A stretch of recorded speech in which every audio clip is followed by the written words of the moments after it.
मित्रों नमः संस्कृताय। आज हम 12वीं कृत किरातार्जुनीयम का 23वां श्लोक पढ़ेंगे। इसमें यह व्याख्या की गई है कि बहुत ज़्यादा सुदृढ़ व्यवस्था के पश्चात भी दुर्योधन जो है पांडुपुत्रों से भयग्रस्त रहता है। चलिए इसको पढ़ते हैं। प्रलीन भूपालमपि स्थिरायति प्रशासदावारिधिमण्डलं भुवः सचिन्तयन्तेव भियस्त्वदेष्यति अहो दुरन्ता बलवद्विरोधिता। तात्पर्य यहाँ एक बताया गया, एक एक शब्द का अर्थ समझें। यहाँ पर आया है सचिंतयन्तेव, तो सा किसके लिए आया है?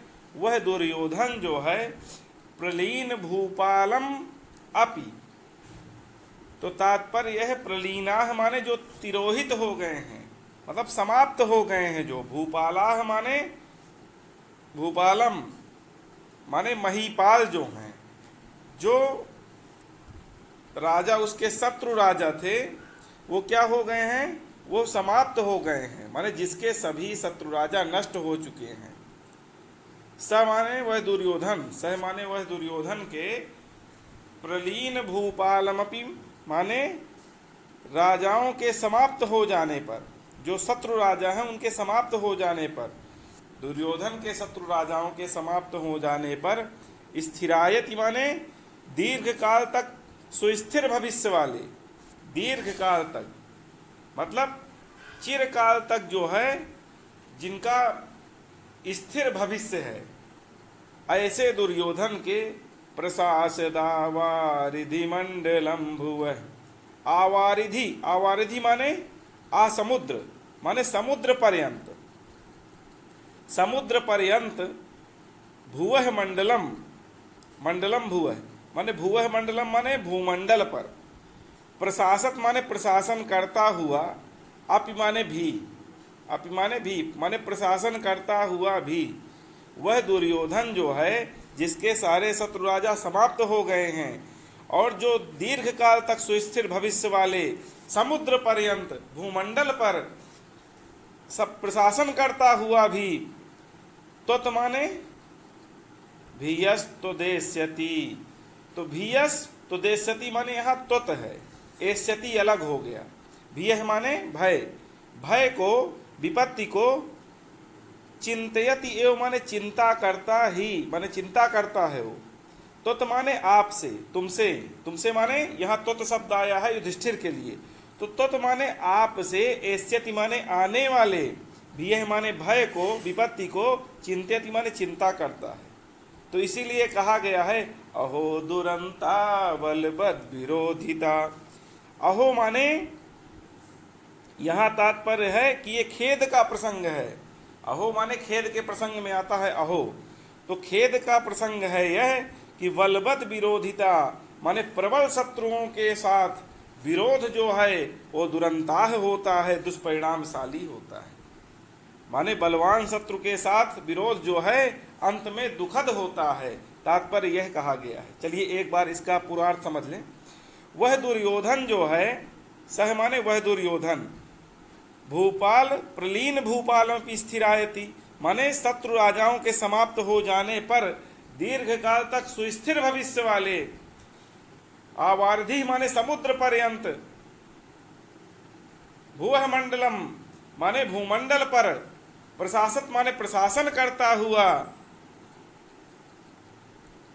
तत् माने तुम्हारी ओर से माने युधिष्ठिर की ओर से, आपकी ओर से, एष्यति माने आने वाले, भीय माने भय को, चिंतयति माने चिंता करता है, वो भय की चिंता करता है, आपके द्वारा आने वाले भय की चिंता करता है।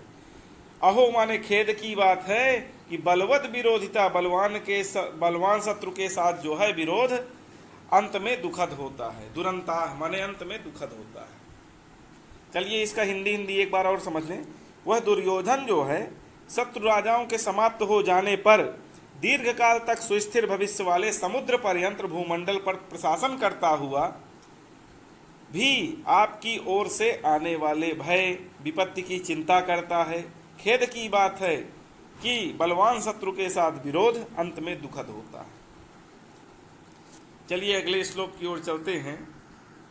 कथा प्रसंगेन जनैरुदाहृता अनुस्मृता खंडल सूनु विक्रम।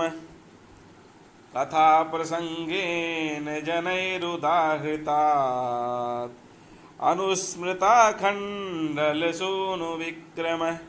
तवाभिधानाद् व्यथतेन तानन सुदुःख सहान मंत्र पदादियोर्ग। चलिए इसमें जो बताया गया है कथा प्रसंगेन, यहाँ दो पक्ष हैं। एक तो दुर्योधन के पक्ष में बात कही गई है और एक जो है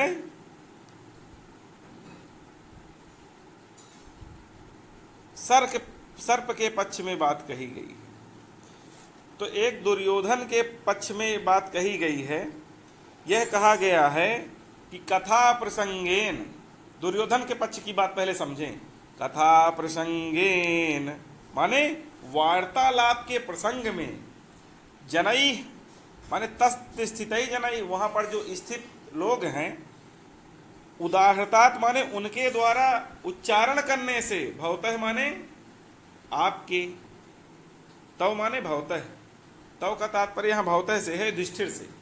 तव माने आपके, युधिष्ठिर के, अभिधानात माने नाम का उल्लेख करने से, माने वार्तालाप के प्रसंग में जो वहां उपस्थित लोग हैं उनके द्वारा, अय युधिष्ठिर, मनेचर कह रहा है कि अय युधिष्ठिर जी, अय महाराज, आपके नाम के उल्लेख से अनुस्मृता खंडल सूनु विक्रम, अनुस्मृता खंडल सूनु विक्रम। दुर्योधन के पक्ष में क्या होगा कि आखंडल माने इंद्र के पुत्र, माने अर्जुन के, इंद्र का पुत्र जो है अर्जुन, जो महान धनुर्धारी है, ऐसे पार्थ के, जिसका अमोघ पराक्रम है, उसके अमोघ पराक्रमण का स्मरण करता हुआ वह दुर्योधन जो है, सुदुख सहात माने अत्यंत दुख सहते हुए, माने बहुत दुख से,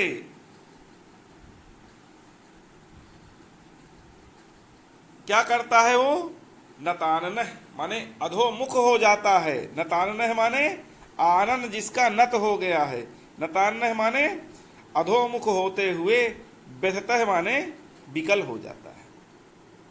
वह जो है, तात्पर्य यहाँ ये कहा गया है कि वार्तालाप के प्रसंग पर जो वहां उपस्थित लोग हैं उनके द्वारा उच्चारित तुम्हारे माने युधिष्ठिर के नाम से और इंद्र के पुत्र अर्जुन के पराक्रम का स्मरण करके वह दुर्योधन जो है अधोमुख माने निस्तेज होकर उसी प्रकार व्यथित होता है। किस प्रकार? अब उरग पक्ष में ये बातें आई हैं। उरग पक्ष में कथा प्रसंगेन का तात्पर्य है विषवैद्येषु, माने जो श्रेष्ठ विषवैद्य हैं उनके क्या है, उनके जनैः उदाहृतात्, माने उन जो श्रेष्ठ विषवैद्य हैं, ऐसे जन, ऐसे जो लोग हैं उनके उदाहृतात् माने उनके द्वारा उच्चारित, तवाभिधानात् माने उनके द्वारा जो उच्चारित है, तार्च, तव माने यहाँ जो है ता का तात्पर्य है तार्च, अव्वा का तात्पर्य है वासुकी। तो यहाँ पर जो है ये बताया गया है कि नाम का जो है, नाम के एक भाग का उच्चारण करने से संपूर्ण नाम का ग्रहण हो जाता है। तो इसीलिए कहा गया है कि तव शब्द जो आया है वो तार्च के लिए, और वासुकी अर्थात तार्च माने गरुण, इसके लिए आया है। माने वासुकी नामक महासर्पों के उच्चारण से और तार्च गरुण के उच्चारण से। तो ये यहाँ पर इस तवाभिधानात् माने तव माने तार्च और वासुकी के उच्चारण, ऐसे उनके उच्चारण माने नाम लेने से, किसके द्वारा, विषवैद्येषु, जो माने विषवैद्य होते हैं, जो विष ठीक करते हैं, तो ऐसे श्रेष्ठ जो है विषवैद्यों के द्वारा उच्चारित करने पर, तार्च और वासुकी के नाम लेने पर, मंत्र पतात् माने मंत्र माने अक्षर, मंत्र तो मंत्र जो है, मंत्र को पढ़ने पर, मंत्रों का उच्चारण करने पर आखंडल सूनोह माने, आखंडल सूनोह माने इंद्र के, सूनोह माने अनुज, उपेंद्र आया यहाँ, विष्णोह, विष्णु से वी मैंने पक्षी गरुण। तो यहाँ पर जो है तात्पर्य यह है कि सर्प के पक्ष में यदि आखंडल शब्द को हम देखें तो इंद्र के जो सूनुह माने अर्थात अनुज माने छोटे भाई, विष्णु माने वी माने पक्षी गरुण के क्रम में यहाँ पर आया है। तो पाद विक्षेप करके माने पाद विक्षेप अनुस्मृत है माने स्मरण करके, उसके जो पैर हैं उसके पाद विक्षेपों का स्मरण करके, नतान्नह माने अवनत मुख जिसका होने पर, व्यत्यय माने महान पीड़ा का अनुभव करता है, वी माने पक्षी गरुण, वी का तात्पर्य यहाँ विष्णु से, तो पक्षी गरुण से ही आया है। तो तस्य क्रमः उसके पाद विक्षेपों का अनुस्मृत है माने स्मरण करके, माने उसका स्मरण करके, नतान्नह माने जिसका मुख अवनत हो जाता है। तो किसका मुख अवनत हो जाता है? यहाँ ये कहा गया है कि जिस प्रकार श्रेष्ठ विश्ववैद्यों के द्वारा उच्चारित किए गए तार्क्ष माने गरुण और वासुकी के नामों से युक्त, माने दोनों के नामों से युक्त अत्यंत जो है, जो दुस्सह हैं, ऐसे मंत्र पदों के द्वारा गरुण के पाद विक्षेपों का स्मरण करके, जैसे सर्प जो है अधोमुख होकर पीड़ित होता है, उसी प्रकार माने पीड़ित होता है, निस्तेज हो जाता है, उसी प्रकार वार्तालाप के प्रसंग में वहां पर जो उपस्थित लोग हैं उनके द्वारा उच्चारित युधिष्ठिर के नाम से, तव माने तुम्हारे, माने तव माने युधिष्ठिर के लिए आया है, युधिष्ठिर के नाम से इंद्रपुत्र के अर्जुन, इंद्रपुत्र अर्जुन के पराक्रम से, आखंडल सुनो माने इंद्रपुत्र अर्जुन के पराक्रम से, पराक्रम का स्मरण करके दुर्योधन उसी प्रकार अधोमुख माने निस्तेज होकर उसी प्रकार व्यथित रहता है, जैसे श्रेष्ठ विश्ववैद्यों के द्वारा उच्चारित किए गए तार्क्ष और वासुकी के नामों से युक्त अत्यंत दुखसह मंत्र पदों के द्वारा गरुण के पाद विक्षेपों का स्मरण करके सर्प जो है अधोमुख होकर पीड़ित होता है, अर्थात निस्तेज हो जाता है। ये जो है दो यहाँ पर जो ये अर्थ है, यह एक दुर्योधन के पक्ष में आया है, एक सर्प के पक्ष में आया है।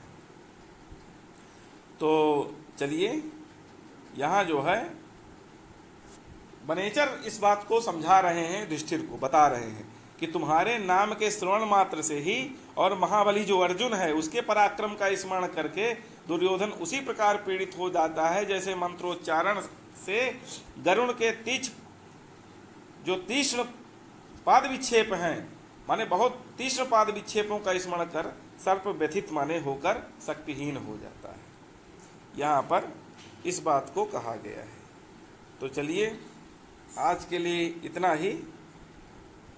इसमें क्या है, इसमें उपमा अलंकार और शेष अलंकार दोनों हैं। इसमें उपमा और शेष जो है दोनों जो है अलंकार हैं। तो चलिए ये स्पष्ट हो ही गया होगा, यदि स्पष्ट ना हो रहा हो तो आप जो है कमेंट सेक्शन में पूछ लीजिए। तो